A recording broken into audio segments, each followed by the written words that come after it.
November 15th, 2017 is a day like any other in the small town of Wilbur, Nebraska.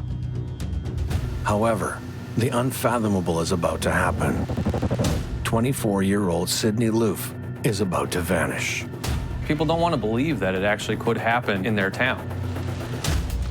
And in this situation, it did. A crime like this doesn't typically happen in a small town. Investigators are quick to act, but the deeper they dig, the more bizarre the case becomes, until a horrifying truth is revealed, one that leaves a small town in shock and a family broken beyond repair.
Wilbur, Nebraska, quintessential small town USA. With a population of about 1850, its claim to fame is being the official Czech capital of the United States, as per a decree signed in the 1980s by then-President Ronald Reagan. A lot of people don't really know much about Wilbur other than the fact that we come here for Czech days. The town still lives up to its heritage by hosting an annual Czech festival every August, celebrating its European roots. A mere 45 minutes from Wilbur, north on Highway 77, is the state's capital, Lincoln.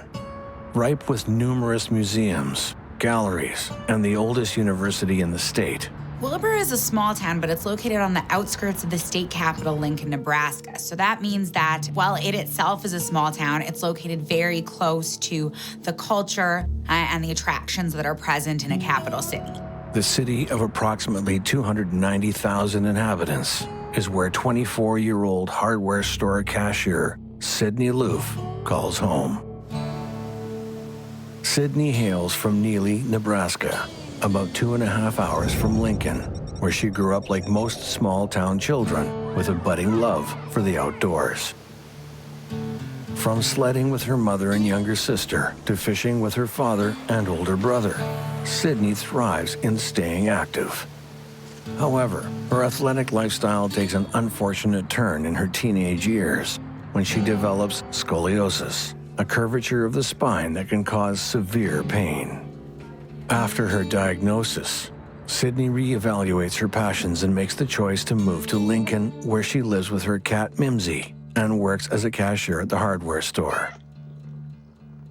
A dedicated employee, she's instantly loved by coworkers and customers alike, and excels at her job. Well, Sydney was a young adult, really trying to find her way in life. She, just kind of did things that 24, 25-year-olds did, still trying to figure out exactly what she was hoping to do and where she was hoping to go, but making a living and having fun and meeting new people while she was living here. Not only does she care deeply for her work, but Sydney finds joy in helping others. She often goes out of her way for friends who find themselves in a bind. She opens her own home on more than one occasion to help people who simply need a fresh start.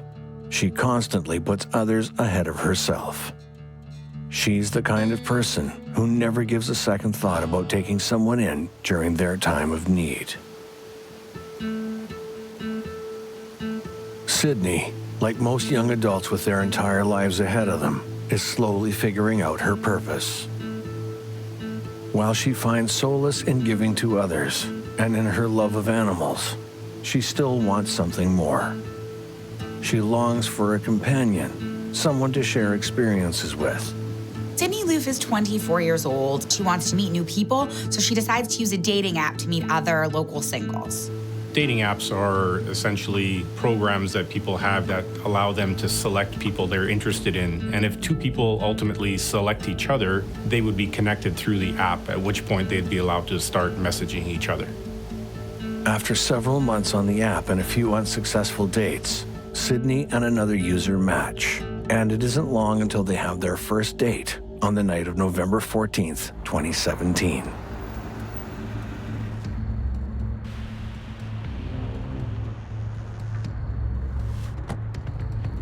Dating applications is a relatively new phenomenon, and people need to understand that there are inherent risks in using these methods. The first date goes so well that the two plan on meeting up the following night, the night of Sydney's disappearance. People need to be careful about where they meet somebody they've never encountered before, and Sydney's smart. She tells her friends that she's going out with somebody. She tells them where they're going, when they're going, what they're going to be doing, all to put herself in a safer position.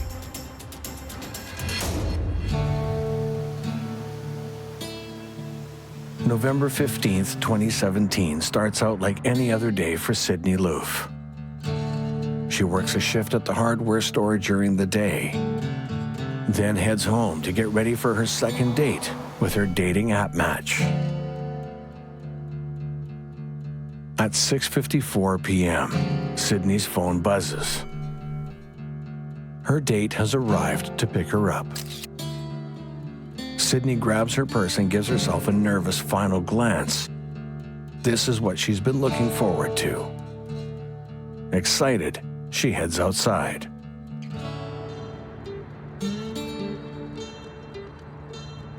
Little does Sydney know, the unthinkable is about to happen. No one can predict the unspeakable horrors that are about to befall this innocent young woman. She's supposed to come home later that evening, cuddle with her cat in bed, then wake up the next morning and do it all over again.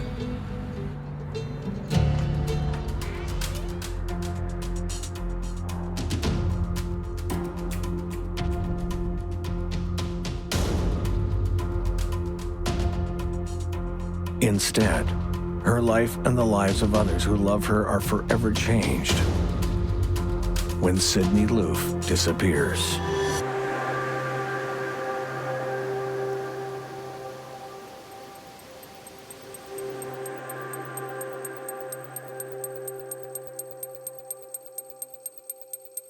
On November 16th, Sydney fails to show up for her shift, something that's extremely out of character.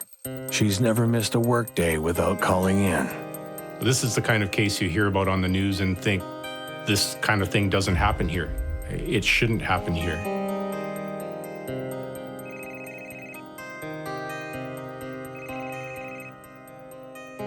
Friends and family begin contacting one another, all with worry in their hearts, but trying to tell themselves that Sydney may have misplaced her phone or slept in. But with no one able to reach Sydney, her parents make the drive from Neely to Lincoln 2 days after last contact. They rush to her apartment fearing for the worst, but hoping for the best.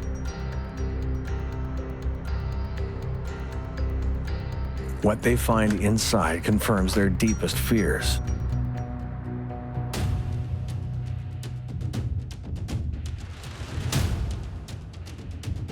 They opened up the door to get in her apartment, noticed her vehicle was still there, and noticed that the cat didn't have any food or water. Now, Sydney loves this cat, and so they immediately know that something's wrong because she would never leave it alone without any sustenance. She talked to her parents pretty often. They were pretty close. They hadn't heard from her. They called police almost immediately after that. The immediate time after somebody is reported missing, it's very important. The police need to act quickly. Those first few hours are precious in terms of the investigation.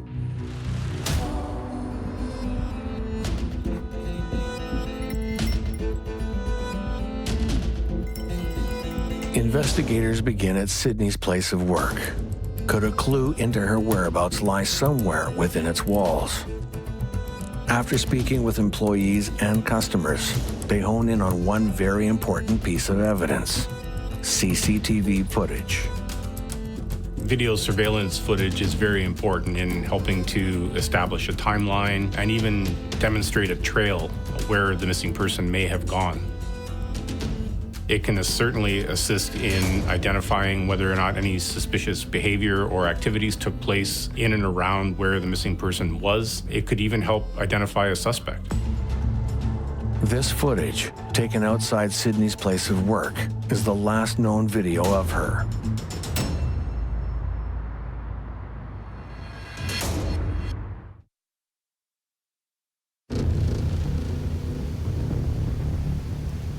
Sydney Loofe grew up in small-town Nebraska and eventually moved to the state capital, Lincoln. November 15th, 2017 is supposed to have been a day like any other. She works a shift at the hardware store, then heads home to get ready for a date with someone she's met online. When she doesn't show up for her shift the next day and can't be reached by friends or family, her parents rush to her apartment. Sydney's nowhere to be found. Investigators begin at Sydney's place of work in Lincoln.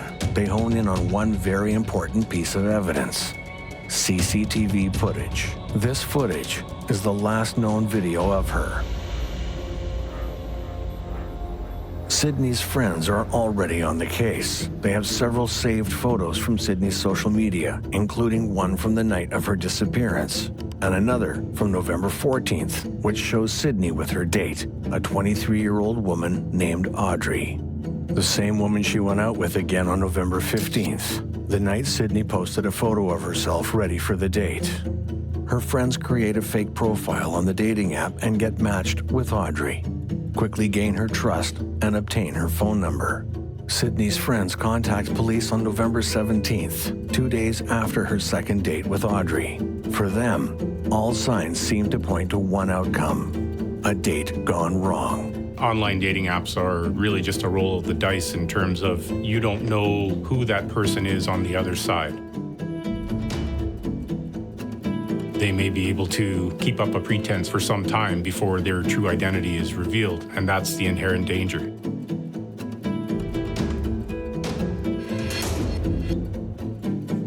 After several attempts, police finally get a hold of Audrey. She confirms that she and Sydney went on 2 dates, the first on November 14th and the second on November 15th, but that she hasn't heard from Sydney since. During a second phone call with police the next day, on November 18th, Audrey claims that on the night of the 15th, she picked Sydney up from her apartment and that they drove around Lincoln and smoked marijuana.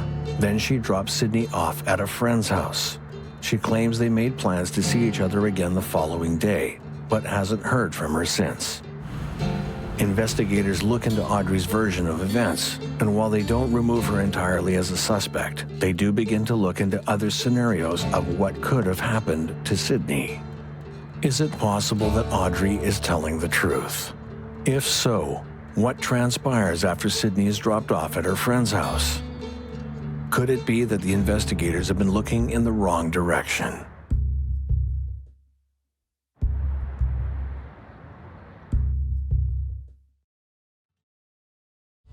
As the clock ticks down, the days pass by without any news on Sydney.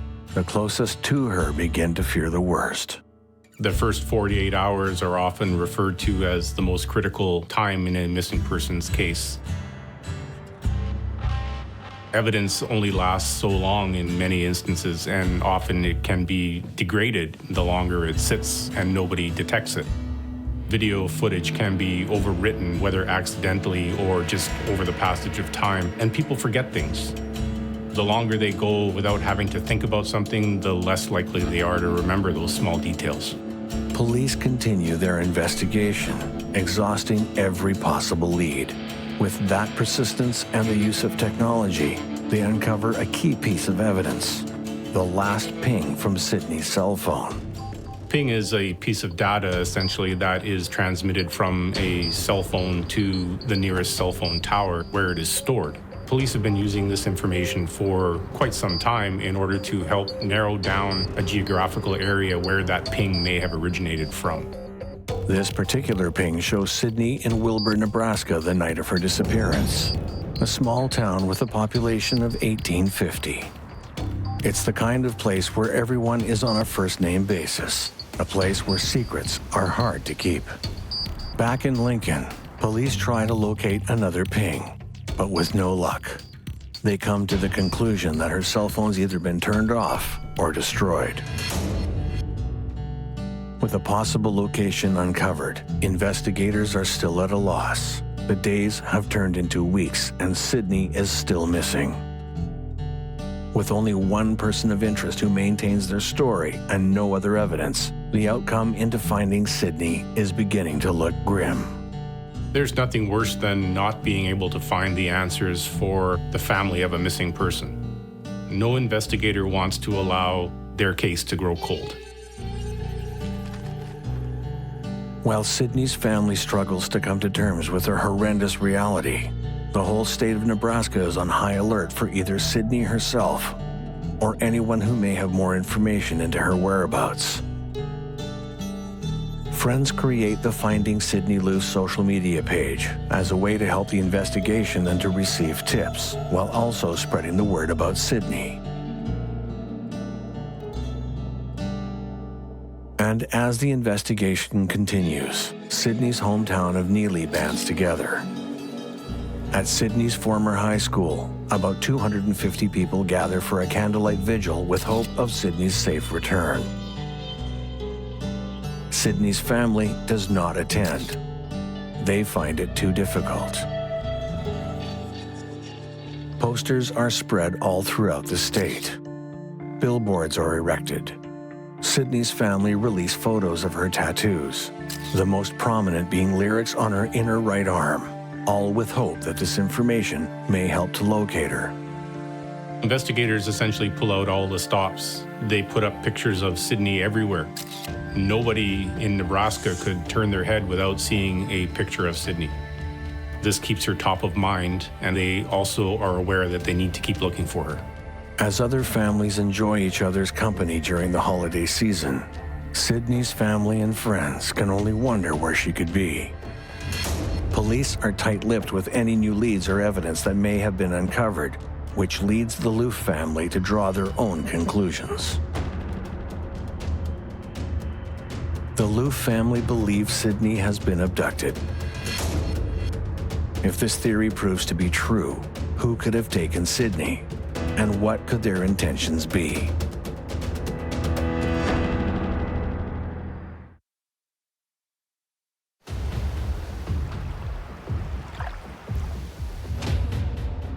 It's been weeks since anyone has heard from 24-year-old Sydney Loofe.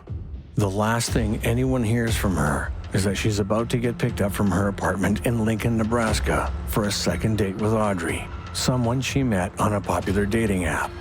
Audrey claims that after their date on November 15th, she drops Sydney off at her friend's house.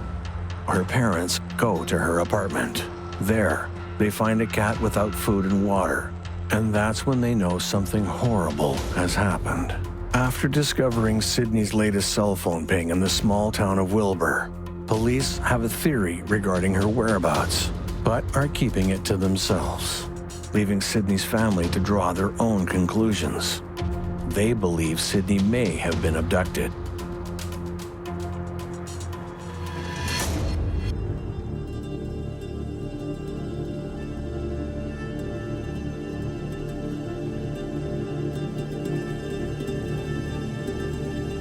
Kidnapping in the United States is pretty rare, but it does happen. Human trafficking these days is generally the reason kidnappings occur, whether it's to lock somebody into the sex trade, for example, or forced labor market. With no concrete evidence and no sightings, the family can only hope that Sydney is okay. But police have a suspect, one who's been in front of everyone's noses all along.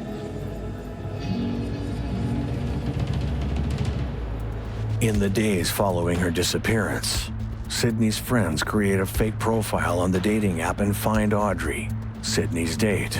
They quickly befriend her, convincing her to give them her phone number. She does, and Sydney's friends give that number to the police. Investigators are able to reach Audrey and speak to her. Audrey tells her side of the story. She and Sydney went on a date. Then she dropped her off at a friend's house and hasn't heard from her since. But investigators aren't 100% sold on Audrey's innocence. They keep the young woman as a person of interest. And it isn't long before their patience pays off. Authorities discover that Audrey isn't an Audrey at all. Her real name is Bailey Boswell, and she has more than a dozen federal fraud charges on her rap sheet, including an accusation that she defrauded 2 people out of more than $400,000. In total, she has more than 14 counts against her, and each of those comes with the possibility of up to 10 years in prison. Those charges, and the fact that she's the last person to see Sydney Loofe, are enough to bring her in for questioning.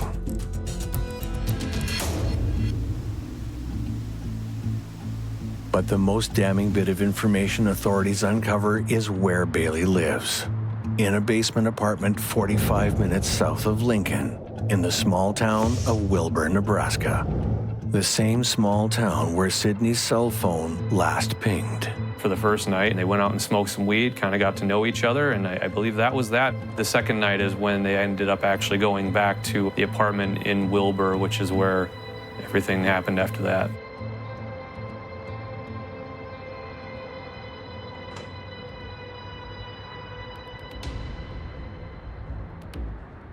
Police execute a search warrant for Bailey's basement apartment in Wilbur, located only a block away from the community's public schools.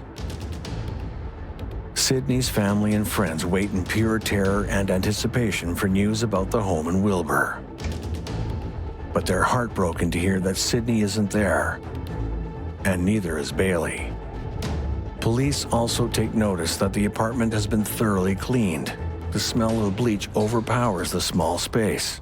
They log several items of interest as well, including Viagra and 17 sex toys.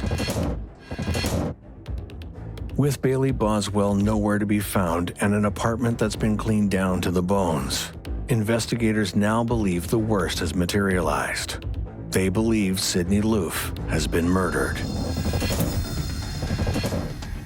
Their only hope in finding the answers now rests with locating Bailey Boswell. But Nebraska is the 16th largest state in the country, with a combined population of nearly 2 million people.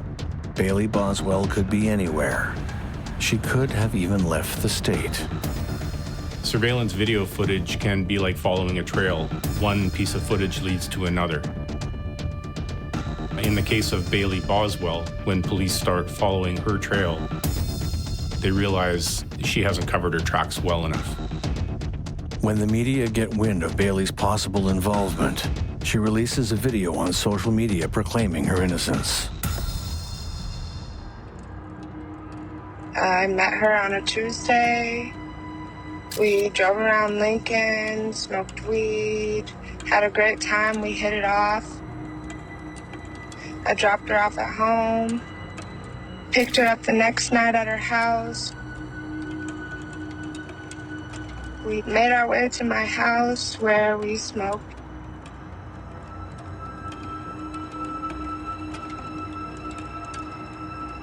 I went to take her home, and she asked me to drop her off at a friend's house, so I did so.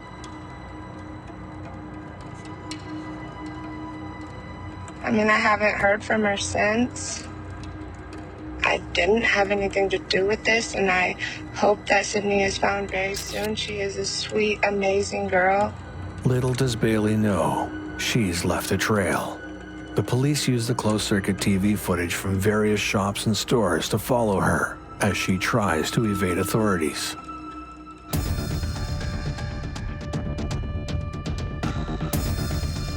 On November 30th, 2017, 15 days after Sydney's disappearance, Bailey is apprehended in Branson, Missouri, nearly 6 hours south of Wilbur.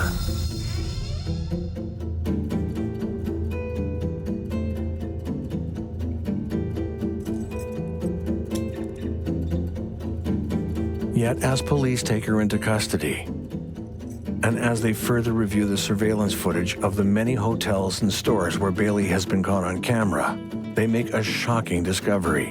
In all of the footage, Bailey isn't alone.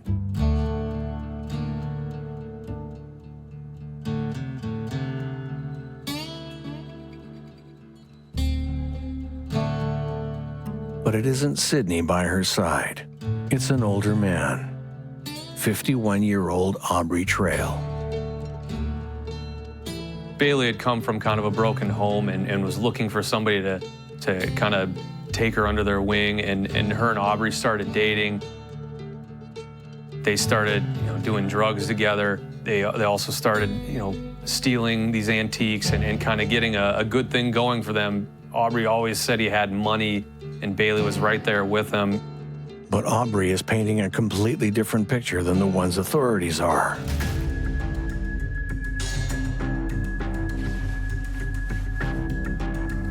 We spent the last few days watching ourselves being slammed and crucified in the newspapers, and we thought it was time we had our say. The police department apparently wants everyone to believe that we're hiding, that we haven't talked to them, that we're avoiding them.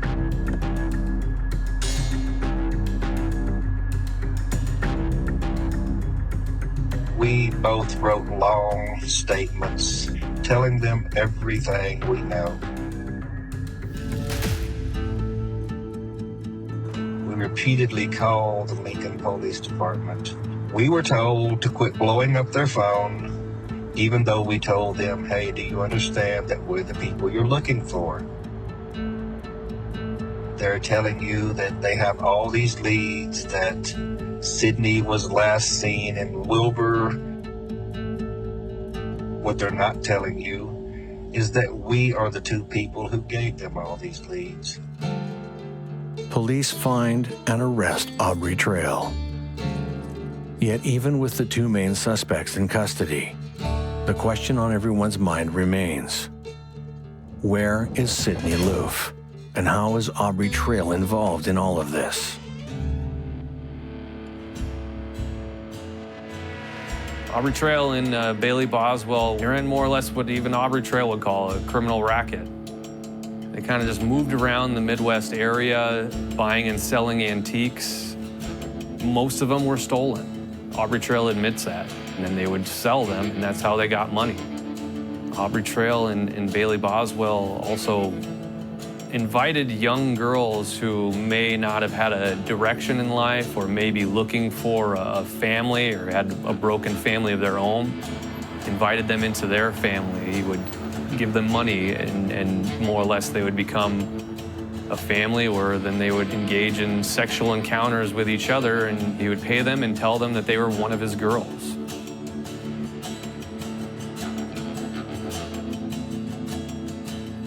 And they bounced around the Midwest a lot, mostly keeping their home base for the time period in Wilbur, but they had lived around in other places throughout the Midwest.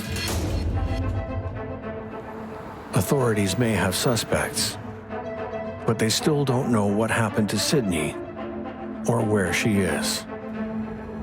But that all changes on December 4th, 2017. When Sydney Loofe's remains are found scattered about an hour west of Wilbur, near the rural town of Edgar, Nebraska. Along the empty country roads, investigators discover her dismembered body. Her assailants cut her body into 14 pieces and placed them into garbage bags. They found multiple trash bags with body parts in all kinds of different areas, just cut up in various ways throughout all these trash bags. Of the 14 bags, only 13 are recovered. The forensic pathologist examines the female remains and is able to identify them as Sydney. Identification is based on the lyrical tattoo that was located on her right arm. They also determined that Sydney's cause of death was from asphyxiation, as there were signs of petechial hemorrhaging. From this, it is concluded that somebody strangled Sydney to death before dismembering her body. But you would think by dismembering an entire person's body inside of a small apartment there would be some sort of evidence, whether it be blood spatter, hair, any sort of DNA that was left there, but there was nothing that investigators found. Only a true psychopath has the ability to do what was done to Sydney. A psychopath is typically somebody who is incapable of showing remorse for their actions.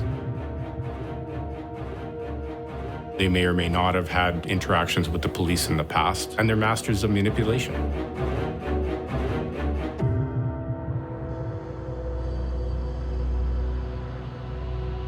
Though the outcome is not what everyone's hoping for, with 2 suspects in custody and enough evidence to convict them, a light shines through the darkness, and the trials can begin.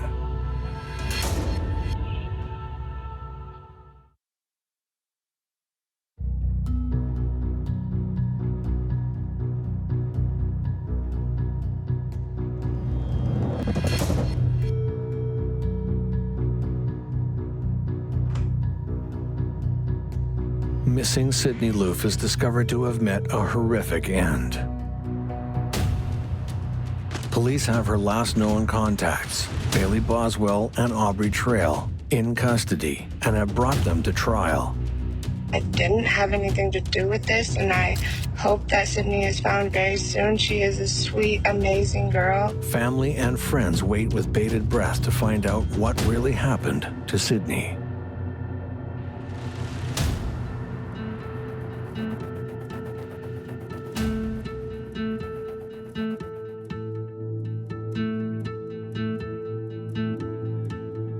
Court gets underway for Audrey Trail in 2018, who briefly maintains his innocence before making the first of many startling confessions.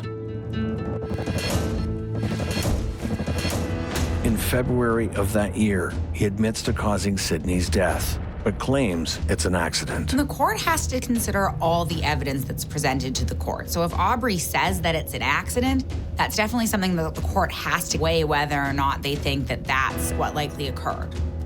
If it is determined by the court that it was an accident, it could certainly lead to a lesser charge, manslaughter, a criminal negligence, or something that has to do with tampering with a body after death.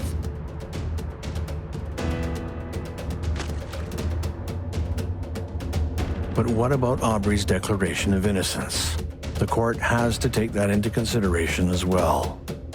As far as I know, I'm not wanted for anything.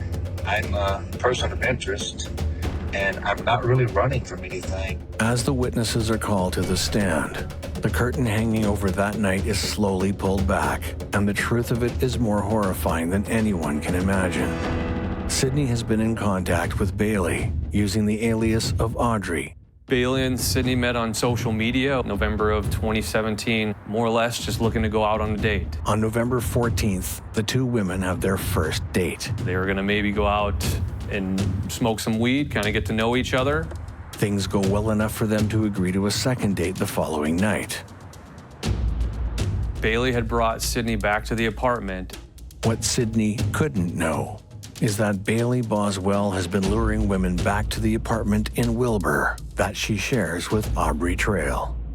Audrey claims to have paid Sydney $5,000 to fulfill a sexual fantasy of his that involves strangulation.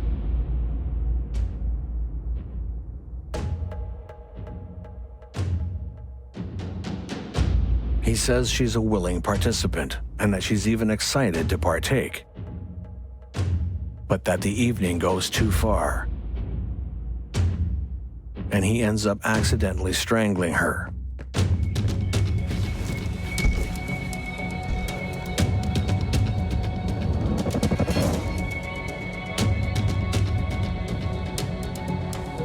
In a state of panic, Audrey makes the choice to dismember Sydney. Somehow he dismembers the body, drains all the blood, and it's all cleaned up so there's no evidence of her blood even being in the apartment. Audrey divides her remains into 14 garbage bags, then drives around the Nebraskan countryside. They start driving west of Wilbur, and first off, they're throwing out some of her belongings out the window, her cell phone, which is later recovered along a highway west of Wilbur. Then they go even farther west of Wilbur and dispose of her body just in some brush off the side of the highways. For the longest time, Audrey, one of his many stories, said that he never planned to kill Sydney, that she had a medical seizure while they were engaging in sexual acts. He just happened to feel like the best way to get her out of the apartment after she died was to cut her up because he couldn't carry her over his shoulder out the apartment and somebody would see her. So he said that this was a spur-of-the-moment thing. However, it becomes clear rather quickly that Sydney's murder is not a spur-of-the-moment thing.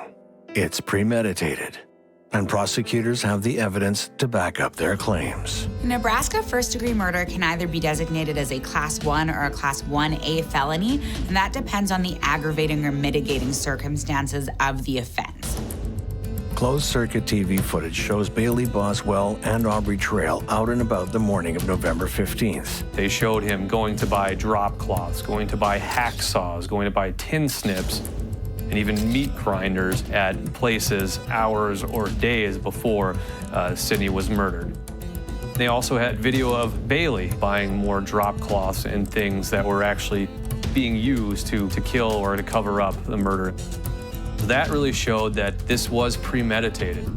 Bailey Boswell and Audrey Trail had gone there to buy things to more or less cover up a crime or to dismember a body. The landlord testifies that she smells an overpowering stench of bleach the day after Sydney's disappearance. During the autopsy, the forensic pathologists spot markings on Sydney's bones that are consistent with the hacksaw, the same hacksaw that the perpetrator purchased. Her remains also show a sign of a struggle, which indicated that she attempted to fight back. The footage clearly shows the two suspects purchasing these items, but the most chilling footage of them all is when Audrey Trail walks through the door of Sydney Loofe's work, just as she exits. She doesn't appear to notice him, but he notices her.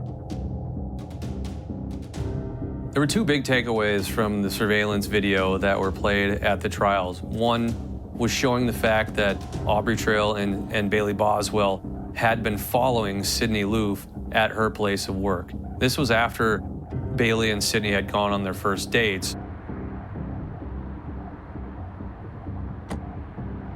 Audrey was aware of her. We do not think that Sydney was aware of who Audrey was.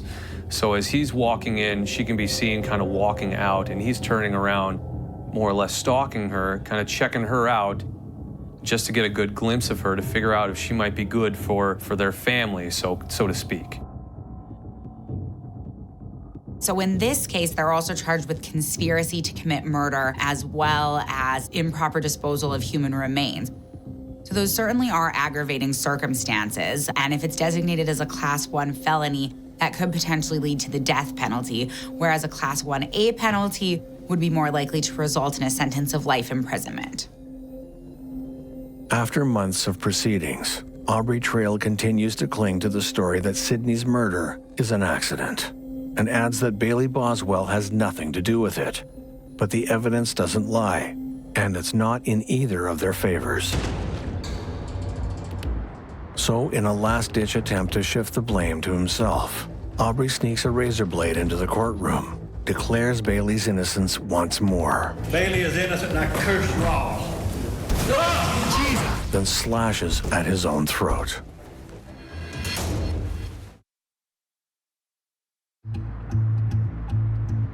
Bailey Boswell and Audrey Trail are convicted of the murder of Sydney Loofe.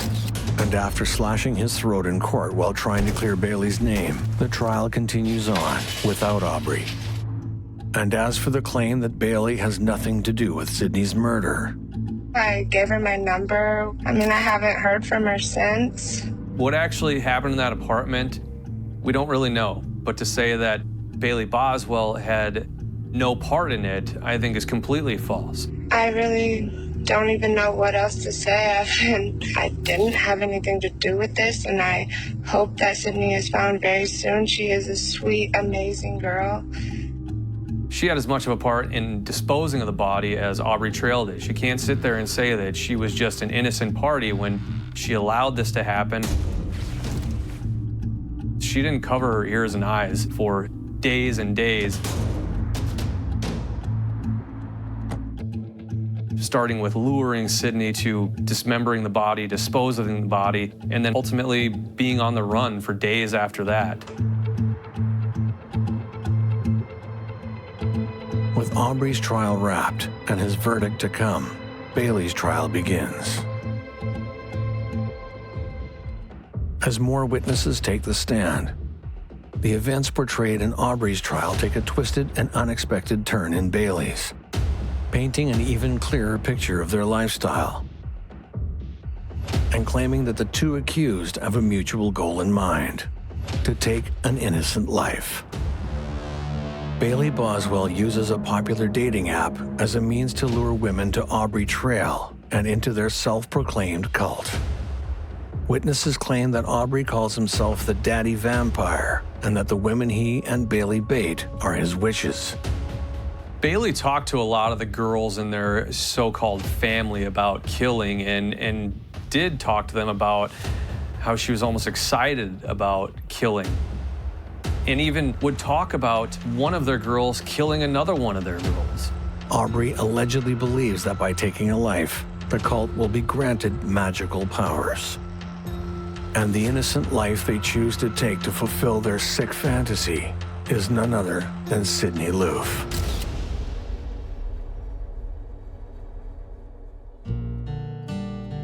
I think Audrey and Bailey did love that lifestyle and were never wanting to give that up.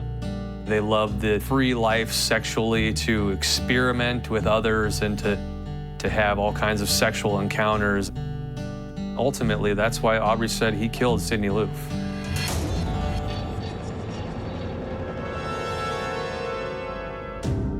In 2019, Audrey Trail is found guilty of criminal conspiracy to commit murder in the first degree. 2 years later, on June 9th, 2021, a 3-judge panel sentences Audrey Trail to death for the killing of Sydney Loofe. Murder in the first degree, a Class 1 felony. The defendant is sentenced to death, making him inmate number 12 on death row in Nebraska. On October 14th, 2020, it takes the jury only 3.5 hours to reach Bailey Boswell's verdict: guilty of first-degree murder, guilty of conspiracy to commit murder, and guilty of improper disposal of human remains.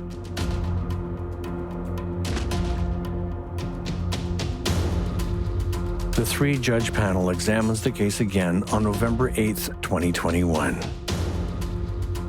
Unlike Audrey Trail, Bailey Boswell avoids the death penalty and is sentenced to life in prison.